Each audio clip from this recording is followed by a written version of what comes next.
పాండురంగం గారు ఏంటంటే ఈరోజు మనకు ప్రతి సంవత్సరం రామాలయము వేలాది మంది ఇక్కడ వచ్చి భక్తులు పాల్గొంటారు. ఇక్కడున్న మందిరాలకు సంబంధించిన ఇదంతా ఎండోమెంట్ ల్యాండ్ గా అందరం భావిస్తా ఉన్నాము. గత 40 సంవత్సరాల నుంచి ఒక ఎండోమెంట్ ల్యాండ్ గానే చూస్తా ఉన్నాము. ఎండోమెంట్ ల్యాండ్ తర్వాత దాని సర్కార్ పొలం అని వచ్చింది. ఈ రోజు సర్కార్ పొలం గానీ ఎండోమెంట్ ల్యాండ్ గానీ ఈ రోజు శివాలయము, రామాలయము ఇటువంటి మందిరాల దగ్గర ఈ రోజు ఒక మతస్థులు వచ్చి ఈ రోజు ఒక జెండా పాతి వాళ్ళ జెండా కార్యక్రమం ఉండొచ్చు. మేము దానికి వ్యతిరేకం కాదు. ఆ జెండా మటుకు ఒక 200 గజాలు ఉండొచ్చు. ఒక వర్గానికి చెందిన ఒక చిన్న జెండా కార్యక్రమం ఉంటే 200 గజాలు ఉంటుండొచ్చు, కానీ 2000 గజాలు కబ్జా చేయాల్సిన అవసరం లేదు. సుమారుగా 6000 గజాలు కబ్జా చేయాల్సిన అవసరం లేదు.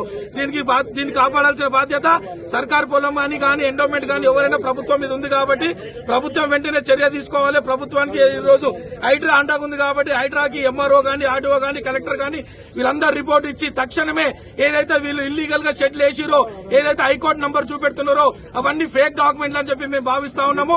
తక్షణమే చర్య తీసుకొని ఇక్కడున్న షెడ్లను తొలగించి ప్రభుత్వ స్థలాన్ని కాపాడి ఇక్కడున్న ప్రజలకు రక్షణగా ఉండాలని చెప్పి ఈ అందరం కలిసి మేము కోరుకునేది ఒక్కటే ఏంటంటే సర్కార్ పొలాన్ని కాపాడాలి.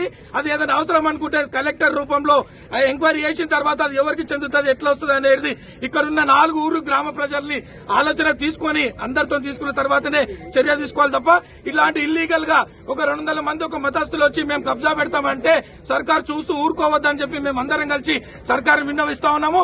తక్షణమే గత 2 రోజుల కిందనే కలెక్టర్ కి ఇవ్వడం జరిగింది. ఇంకొక 24 గంటల లోపల ఇది గంటగా తీయకపోతే ఇంకా పెద్ద ఎత్తున మేము ఇదే వాటిగా రాష్ట్ర వ్యాప్తంగా ఆందోళనలు చేస్తామని చెప్పి సందర్భంగా మేమందరికీ మీడియా ద్వారా ప్రభుత్వానికి హెచ్చరిస్తా ఉన్నాము. ఏదో వర్గం వచ్చి కబ్జా చేసి ఇబ్బంది పెట్టేది కాబట్టి ప్రభుత్వాన్ని ఏం కోరుతున్నామంటే ఇది ప్రభుత్వ భూమి కనుక మీ ప్రభుత్వం రక్షించవలసిన బాధ్యత కలెక్టర్ది, ఎంఆర్ఓది, ఆర్డీఓది కాబట్టి మరి స్థానిక ఎమ్మెల్యే గారికి, కలెక్టర్ గారికి, ఆర్డీఓ గారికి ఇచ్చాము. తగిన చర్య తీసుకోమని చెప్పి వాళ్ళు విన్నపం చేసుకున్నాం కాబట్టి వాళ్ళు కూడా తక్షణమే చర్య తీసుకోవాలి. ఎందుకు ఆలస్యం చేస్తున్నాం మాకు కూడా అర్థమవుతలేదు కాబట్టి ఏమన్నా వీక్నెస్ ఉందా, ఏమన్నా ఇంకేదైనా ఉందా మాకు అర్థమైంది. అధికారులు కూడా తక్షణమే చర్య తీసుకోవాలి. ఆ ప్రజలంతా కూడా ఆందోళన ఉన్నారు. ఇక్కడ ఉన్నటువంటి స్థానికులంతా కూడా ఆందోళన ఉన్నారు. ఇట్లా గురి అయితే ప్రభుత్వం ఏ విధంగా మరి రక్షణ కలుగుతుంది అనే ఉద్దేశం ఉంది కాబట్టి తక్షణమే కలెక్టర్ గారు మరి సంబంధిత అధికారులు కూడా అందరూ వెంటనే చర్య తీసుకుని ఈ యొక్క అక్రమంగా మాత్రమైనటువంటి టీళ్లను తొలగించి ప్రభుత్వ స్థలాన్ని కూడా కబ్జా తీసుకోవాలని చెప్పి ప్రభుత్వానికి విన్నపం చేస్తున్నాం. మరి యొక్క విలువైన భూమిని మరి పొద్దున ప్రభుత్వ భూమి మన ప్రజలకు పనికొచ్చే భూమి కాబట్టి ప్రజలకు పనికొచ్చే విధంగా మీరు కార్యక్రమాలు చేయండి. ముఖ్యంగా అధికారులకు మళ్లీ విన్నపం చేస్తున్నాము. మీరు ఈ ప్రభుత్వ భూమి రక్షించండి. మేము మా అంతా ఆవేదన కూడా ఒకటే, ఇక్కడ ప్రజలందరూ కూడా ఆవేదన ఒకటే. అన్యాక్రాంతానికి గురవుతుంది. ఎవరో ఒకరు ఒక వర్గం వచ్చి కబ్జా తీసుకున్నాము, ఊరుకోవద్దు. మీ యొక్క ల్యాండ్ కాపాడాలని చెప్పి అందరూ డిమాండ్ చేసి ముఖ్య ఉద్దేశం ఏంటంటే కలెక్టర్ గారికి మొత్తం కూడా ఇది డిస్కషన్ అయింది. దాని తర్వాత హైడ్రా కూడా ఇన్ఫర్మేషన్ ఇచ్చినాం. అసలు ఇది గవర్నమెంట్ భూమిలో ఉందా ఏందా అని చెప్పేసి అన్ని విధాలుగా కూడా ఆల్ గవర్నమెంట్ అఫీషియల్స్ చాలా పెద్ద పై స్థాయిలో ఉన్నటువంటి ఆఫీసర్ల ప్రతి ఒక్కరి దృష్టి కూడా తీసుకొని పోవడం జరిగింది. దీని మీద డెసిషన్ అనేటటువంటిది ఆఫీసర్స్ ఆల్రెడీ నిర్ణయం తీసుకోవడం జరుగుతుంది. అది మనకు బహుశా ఇవాళ ఇన్ఫార్మ్ చేస్తారా, రేపు ఇన్ఫార్మ్ చేస్తారా అనేటటువంటిది కొంచెం అది టెక్నికల్ గా ఇష్యూ తోటి నడుస్తుంది కాబట్టి మనకి ఇన్ఫార్మ్ చేస్తారు.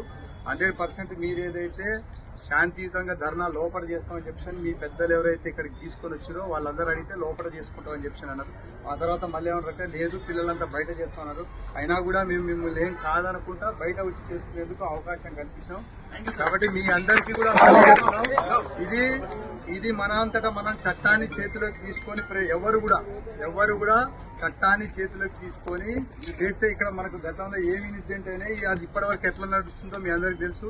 ప్లస్ ఇక్కడ మనం ఉన్నటువంటి ప్రాంతం అనేటటువంటిది విభిన్న జాతులకు సంబంధించినటువంటి అంతా కలిసిమెలిసి ఉండేటటువంటి ప్రదేశం. మనం ఆ హార్మనీని ఎవరం కూడా డిస్టర్బ్ చేయడానికి వీల్లేదు. కాబట్టి మీ అందరు ఏదైతే అనుకుంటారో అదే జరగాలని అందరికీ ఉంది. కాబట్టి దానికి కొంచెం టైం పట్టొచ్చు, కానీ ఓపికతోటి మనం అన్ని సాధించుకోవాలి. కానీ మనం ఇట్లా చట్టాన్ని చేతిలోకి తీసుకొని ఏది కూడా సాధించడం అనేటటువంటిది జరగదు. కాబట్టి మీరు అందరూ శాంతియుతంగా ఎంత అయితే శాంతియుతంగా వచ్చి ఈ స్థలాన్ని ప్రొటెక్ట్ చేయాలని కోరుకొని ఇక్కడికి శాంతియుతంగా వచ్చారో అంతే శాంతియుతంగా ఈ ధర్నా అయిపోయిన తర్వాత ప్రతి ఒక్కరు కూడా ఇక్కడి నుంచి నిష్క్రమించాలని మనస్ఫూర్తిగా కోరుకుంటాం. అదే దీని తర్వాత దీనికి సంబంధించినటువంటి చర్యలన్నీ కూడా మీకు ప్రతి ఒక్కరికి ఇన్ఫార్మ్ చేస్తూనే ఉన్నాం. ప్రతిదీ కూడా మాకే విషయం తెలిసినా ఇమీడియట్ గా ఇక్కడ ఉన్నటువంటి లోకల్ ఎల్డర్స్ ఎవరైతే ఉన్నారో వాళ్ళందరికీ కూడా చెప్తున్నాం. కాబట్టి డెసిషన్ వచ్చే వరకు కాస్త సమన్వయం ఓపిక పట్టాలి.